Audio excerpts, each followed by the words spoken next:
Okay, so here we have Annabelle Jones, a third year student from the Department of English at the University of Sheffield.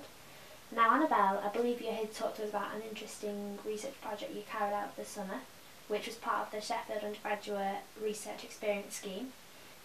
Firstly, can you tell us a bit about it?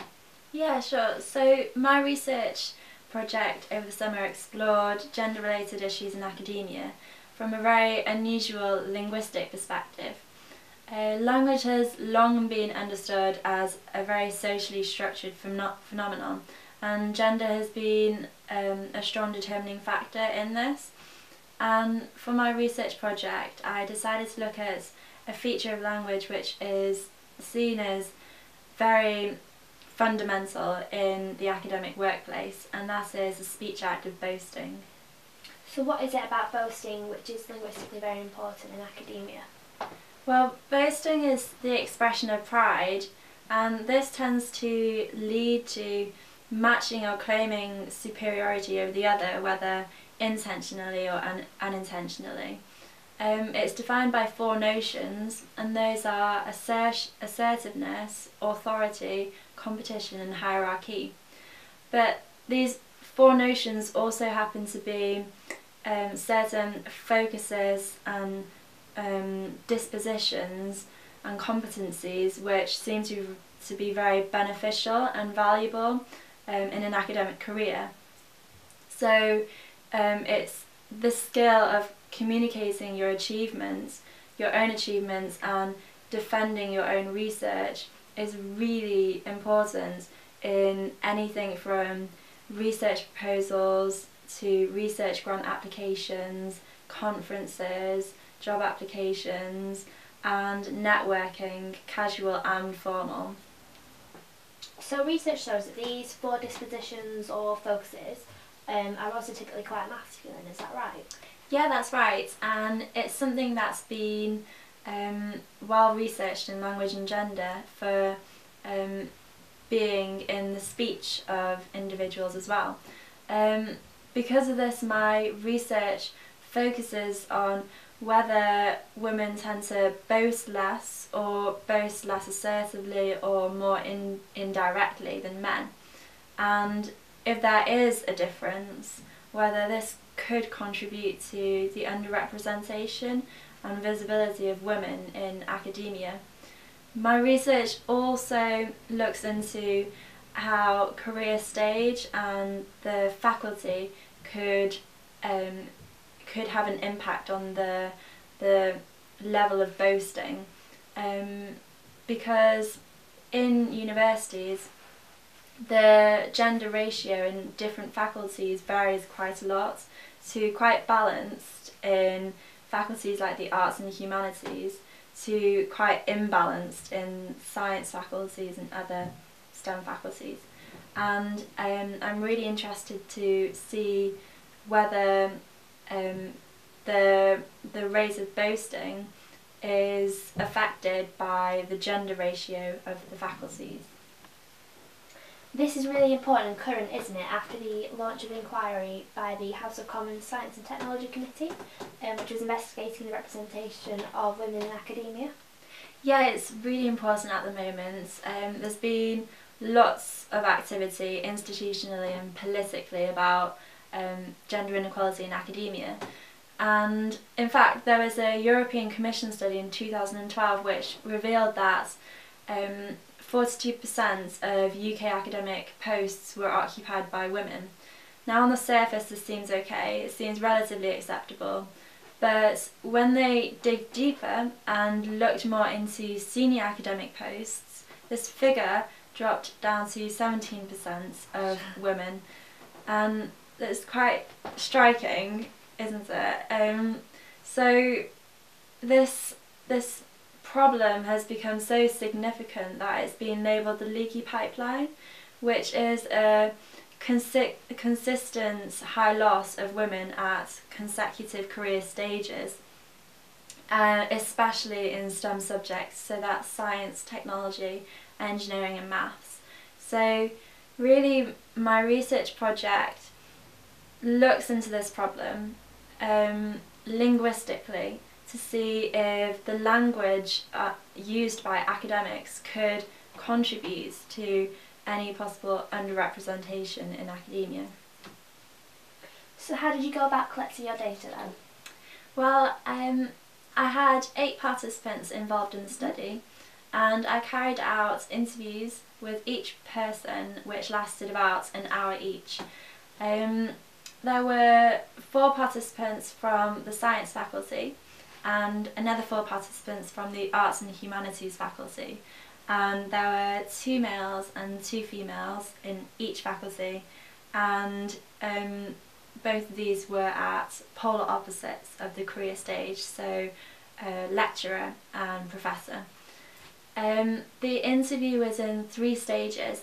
The first part was about the interviewee personally, and the second stage was about the interviewee and their job, and the third part was about gender-related issues in academia.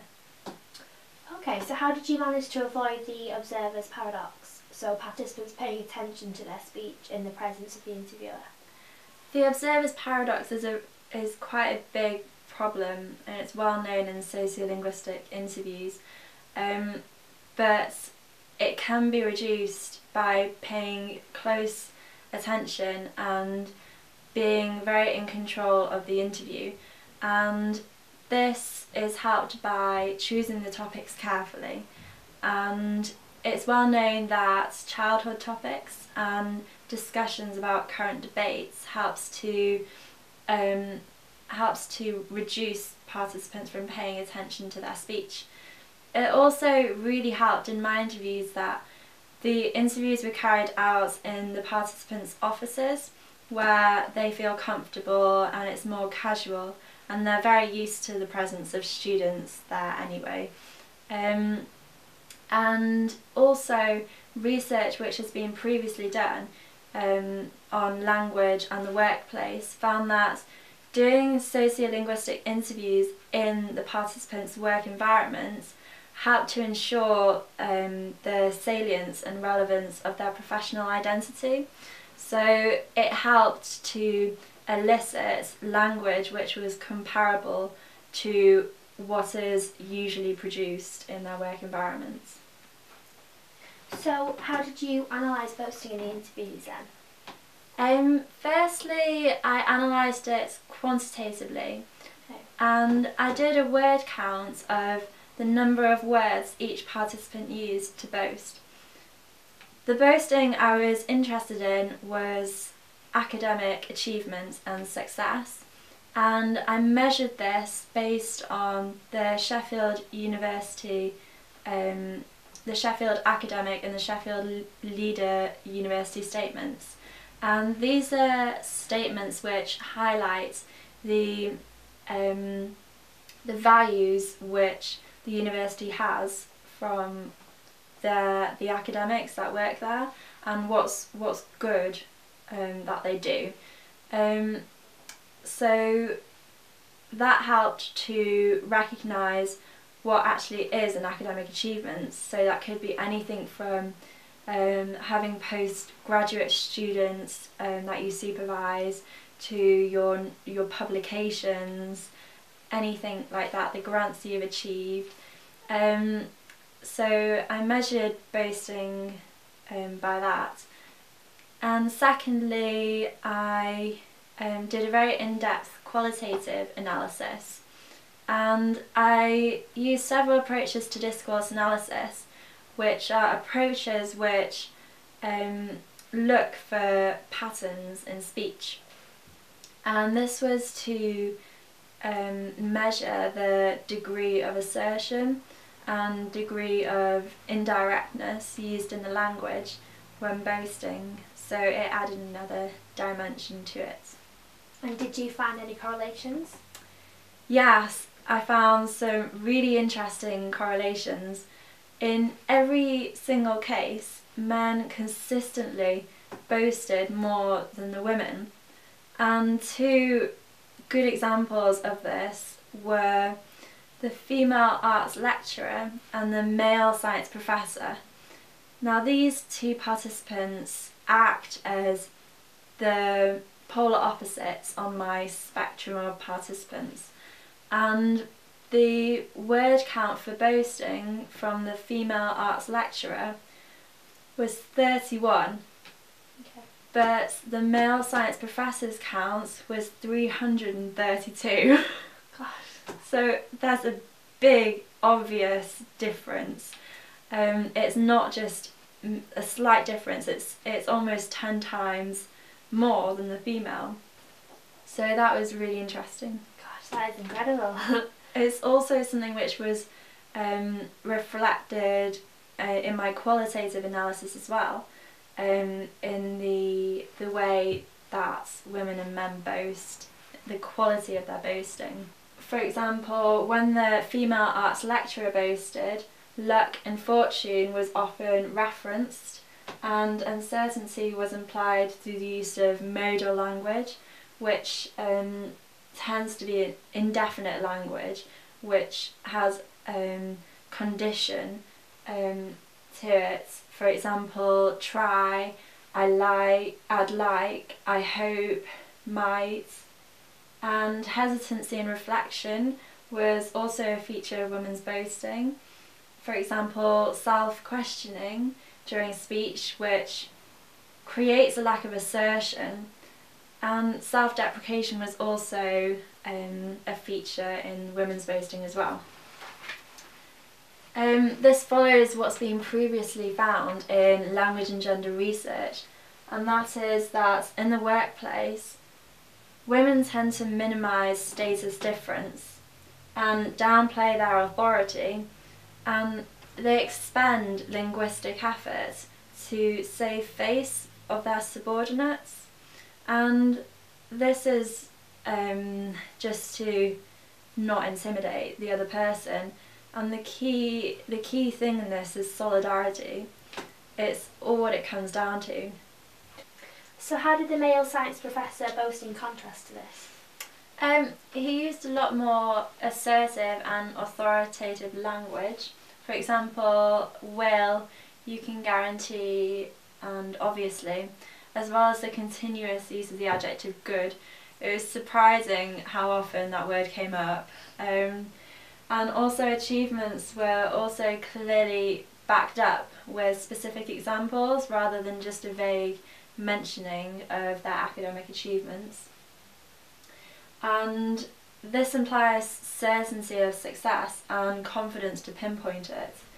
Vocabulary typical of the language of excellence was used, such as world leading, and research was situated within a global context, again along with statistics related to its importance and successes.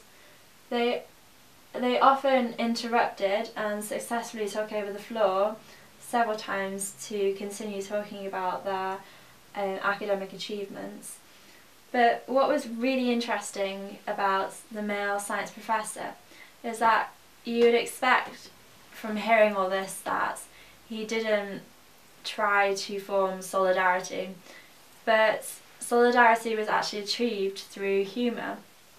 So an example was that he said that his children obviously had good genes, which made me think maybe to boast successfully isn't just dependent on talking and expressing your pride. Maybe it's bridging the gap between pride and solidarity. And what were the findings across career stage and faculties? Across career stage, professors consistently boasted more than lecturers, which is expected really because they've been in the profession for longer and they've presumably achieved more in their careers than lecturers.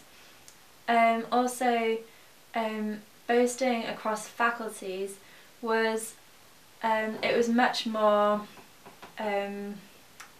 present in the science faculty than in the arts faculty, and in every case, minus the male science lecturer, the participants in the science faculty boasted more than the arts faculty.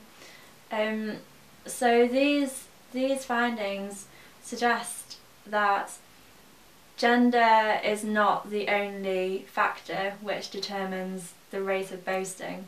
It's much more complex than that, and it depends on how much the person actually has to boast about, and also the male to female ratio in the faculties which might have an influence on the boasting. Okay, so why are these findings important to language and gender research, and how do they help combat gender-related issues in academia? The fact that women were found to boast less and boast less assertively reinforces the theory in language and gender that women are less assertive and less authoritative than men, and that men seem to value competition and hierarchy more than women, and that this is demonstrated through their language use. It could be really easy to assume that just because women boast less or boast less assertively, it means that they are less accomplishable or lack self-esteem. But in actual fact, they might just enact these things in different ways to men. So the fact that women have been found to boast less could mean that this could be a contributing factor towards the underrepresentation of women in academia.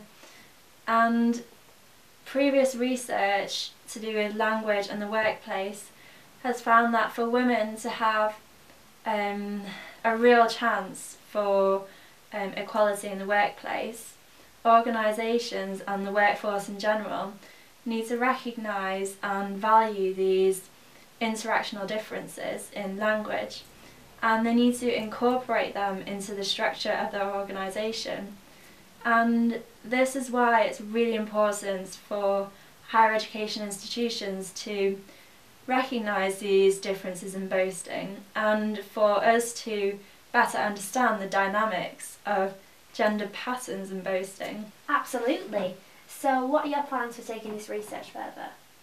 I'm planning on doing a perception test to see whether people evaluate boasting coming from men and coming from women differently or the same.